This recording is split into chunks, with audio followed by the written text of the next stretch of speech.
Hello, welcome to my channel. कैसे हैं आप सब लोग। आज हम बात करेंगे धर्म की और समाज की।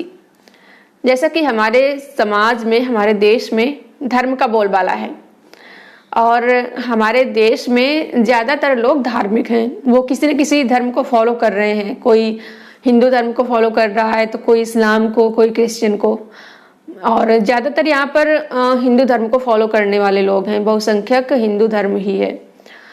लेकिन देखने को मिलता है हमारे समाज में इतने धर्म होने के बावजूद, लोग इतने धार्मिक होने के बावजूद समाज में इतने ज़्यादा क्राइम बढ़ रहे हैं। क्राइम बिल्कुल भी खत्म होने का नाम नहीं ले रहे हैं और लगातार बढ़ रहे हैं। जबकि कहा जाता है कि इसकी भलाई के लिए है धर्म, कहा जाता है ऐसा। लेकिन हकीकत तो यह है कि जहाँ जहाँ धर्म ज़्यादा है, जिस देश में धर्म का प्रकोप ज़्यादा है, वहाँ पर क्राइम ज़्यादा है।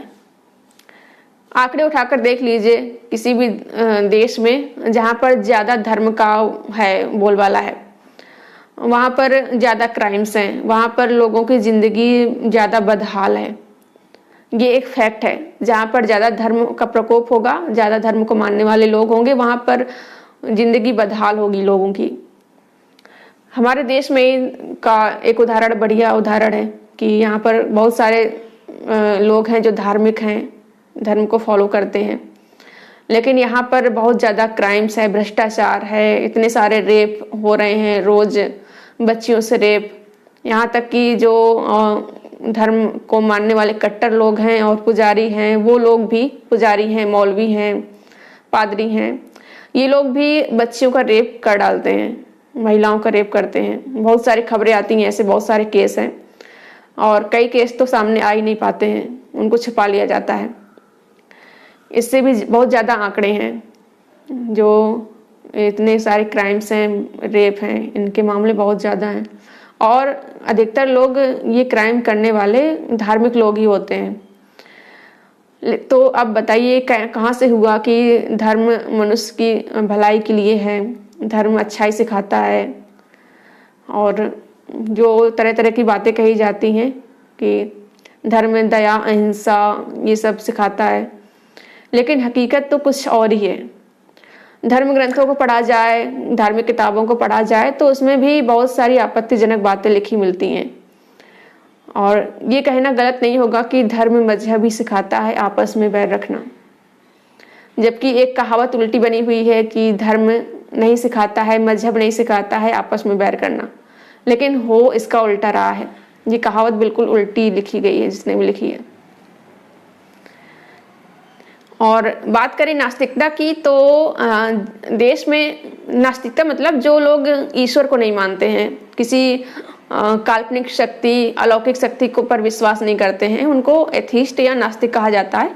उनको रेशनल कहना ठीक होगा, लेकिन हिंदू धर्म में, हिंदी में उनको नास्तिक कहते हैं, इंग्लिश में एथीस्ट कहते हैं।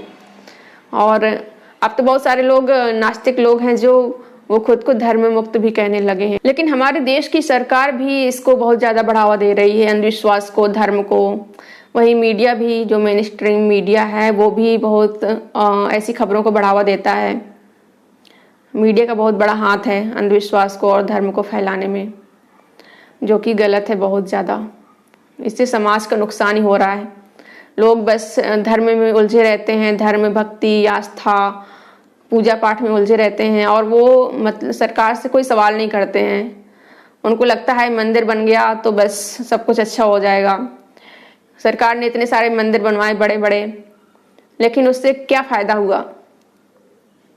क्या देश से क्राइम खत्म हो गए? क्या अब लोग क्राइम नहीं कर रहे हैं? क्या समाज से बलात्कार खत्म हो गए? लेकिन कुछ भी नहीं हो रहा है। क्या फ़ायदा मंदिर बनवाने का, मस्जिद बनवाने का, चर्च बनवाने का, जब समाज में लगातार क्राइम बढ़ ही रहे हैं? कुछ फ़ायदा नहीं हो रहा है। और लोग जो पूजा पाठ करते हैं, प्रेयर करते हैं, गंगा नहाते हैं पाप धुलने के लिए, तो उससे क्या फ़ायदा जब लोग हिंसा मुक्त नहीं हो पा रहे हैं, ईर्ष्या, द्वेष, जलन, इन सब से मुक्त नहीं हो पा रहे हैं? तो क्या फ़ायदा धर्म मानने का, मंदिर मस्जिद बनवाने का, पूजा पाठ करने का? ये धार्मिक लोग ही जब इन सब से मुक्त नहीं हो पा रहे हैं, बुराइयों से, तो फिर क्या मतलब है? ये सोचने वाली बात है लोगों को। और कई सारे देश हैं जहाँ पर बहुत ज़्यादा लोग खुशहाल रहते हैं और उनकी लिस्ट सबसे खुशहाल देशों में सबसे ऊपर आती है। उनके वहाँ पर लोग हैं जो वहाँ पर वो धर्म को फॉलो नहीं करते हैं, किसी भी धर्म को फॉलो नहीं करते हैं, वो वहाँ पर लोग नास्तिक हैं और वहाँ के लोग सबसे ज़्यादा खुश हैं। तो मतलब साफ है कि जहाँ पर धर्म नहीं है या धर्म ना के बराबर है, वहाँ पर लोग ज़्यादा खुश हैं और वहाँ के लोग ज़्यादा सुखी हैं, ज़्यादा अपना विकास कर पा रहे हैं। लेकिन जहाँ जहाँ धर्म ज़्यादा है वहाँ पर लोग बदहाल हैं, वहाँ पर क्राइम्स ज़्यादा हैं। एक देश है डेनमार्क, फिनलैंड और भी कई देश हैं, स्विट्जरलैंड, यहाँ पर धर्म ना के बराबर है, लेकिन यहाँ के लोग सबसे ज़्यादा हैप्पी हैं। तो साफ है कि जहाँ जहाँ धर्म ज़्यादा है वहाँ ज़्यादा बुरी ज़िंदगी है लोगों की, और अच्छे भविष्य के लिए, अच्छे समाज के लिए धर्म की कोई ज़रूरत नहीं है, बस नैतिकता की ज़रूरत है। नैतिकता मतलब कि हम किसी मासूम को, किसी बेगुनाह को अपनी तरफ से चोट कोई ना पहुंचाए, तकलीफ ना दे उसको। नैतिकता सिर्फ यही है। लेकिन हमारे देश में नैतिकता की भी परिभाषाएं अपनी अपनी गढ़ रखी हैं धार्मिक लोगों ने। नैतिकता का कुछ उनको अर्थ का अनर्थ कर दिया है। जैसे कि नैतिकता यहाँ पर मानते हैं कि ये होती है कि बड़ों को जवाब ना देना, चाहे बड़े कितने भी गलत बात बोलें लेकिन उनको छोटे जवाब नहीं दे सकते हैं। और भी तरह तरह की नैतिकता गढ़ रखी हैं कि शादी से पहले सेक्स नहीं करना है, शादी से पहले ये नहीं करना है, और शादी जरूर करनी है, बिना शादी के नहीं रहना है, तो कम छोटे कपड़े नहीं पहनने हैं। ये सब फालतू की नैतिकताएं, मनगढ़ंत नैतिकताएं बना रखी हैं, जो कि बिल्कुल भी ये नैतिकता नहीं है। इसमें कोई नैतिकता की बात नहीं है। नैतिकता सिर्फ वही है जो सही नैतिकता है, कि हम किसी निर्दोष को तकलीफ ना पहुंचाएं। भले ही हम कुछ भी करें अपने जीवन के साथ में, दो लोग मिलकर कुछ भी करें आपसी सहमति से, वो सब सही है। यहाँ नैतिकता को भी समझने की ज़रूरत है लोगों को, और समझने की खास ज़रूरत है कि धर्म की कोई ज़रूरत नहीं है एक अच्छा समाज निर्माण के लिए। और जहाँ धर्म नहीं होगा वहाँ लोग ज़्यादा फ्री रह सकते हैं, फ्री माइंड हो सकता है उनका, वो अच्छा सोच सकते हैं और अपने जीवन को खुशहाल बना सकते हैं। और एक उदाहरण देखें तो जहाँ पर धर्म, जैसे कि तालिबान अफगानिस्तान में, वहाँ पर तो पूरी तरह से शरिया कानून लागू है। वहाँ पर कितना क्राइम हो रहा है, महिलाओं के साथ कितना बुरा हो रहा है, उनको घर से निकलने नहीं दिया जा रहा है, ऊंची आवाज़ तक को उनको बैन किया जा रहा है। और अब तो एक ऐसा मैंने खबर देखी थी कि वहाँ पर महिलाओं को बोलने पर भी रोक लगा दी गई है कि तेज़ नहीं बोल सकती हैं वो, उनकी आवाज़ घर से बाहर नहीं जाना चाहिए। अगर कोई महिला तेज़ बोलेगी तो उसको सज़ा मिलेगी। और बुर्का हिजाब तो उनके ऊपर है ही कि वो बिना बुर्के के बाहर नहीं निकल सकती हैं। अगर कोई महिला निकलेगी, किसी पुरुष के बिना कहीं जाएगी या बिना बुर्के के दूसरे कपड़े पहन के निकलेगी तो उसको सज़ा मिलती है। इतना ज़्यादा महिलाओं पर अत्याचार हो रहा है, और ये सब करने वाले धार्मिक लोग ही हैं जो खुद को धार्मिक कहते हैं, बहुत कट्टर मुसलमान कहते हैं।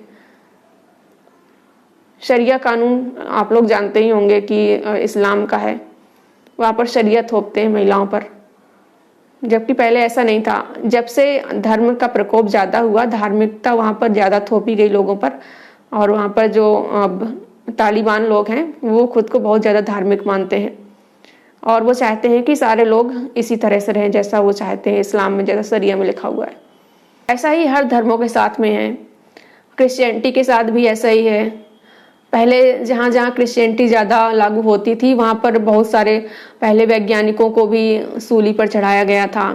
कई सारे वैज्ञानिक हैं जिनको सच बोलने पर, जो फैक्ट थे, विज्ञान की बात वो करते थे, तो उनको सूली पर चढ़ा दिया था धार्मिक लोगों ने, क्रिश्चियन लोगों ने, क्रिश्चियनिटी के ठेकेदार थे जो लोग।